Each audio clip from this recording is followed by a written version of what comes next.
সেই মহেন্দ্রক্ষণ যেটা গল্প আসলে আমি ঢাকায় বসে শুনেছি, দেখেছি। বিভিন্ন চ্যানেল, এমন কোনো চ্যানেল নাই যেখানে এটাকে নিয়ে রিপোর্ট হয়নি।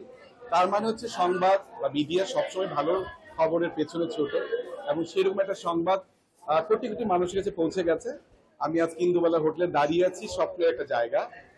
আসলে এটার এই স্বপ্ন এবং এই বাস্তবতা যিনি না দেখেছেন তিনি কখনো ফিল করতে পারবেন না।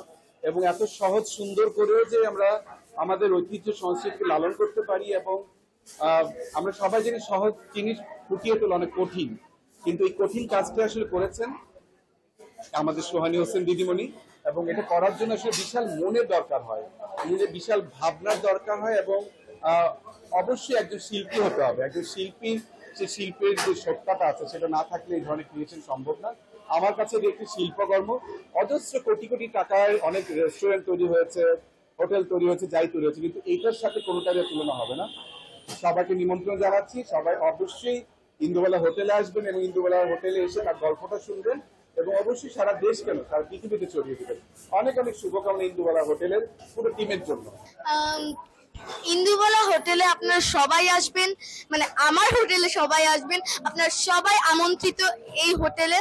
আর খালি এই দেশেই নয়, পুরো পৃথিবীতে এটা ছড়াই দিবেন।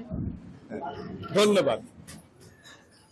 ইন্দুবালা হোটেলে, ভাতের হোটেলে আসবেন। আমার হাতের রান্না করা খাবার ছোঁয়া আপনারা স্পর্শ করে যাবেন। সবাইকে নিমন্ত্রণ থাকলো।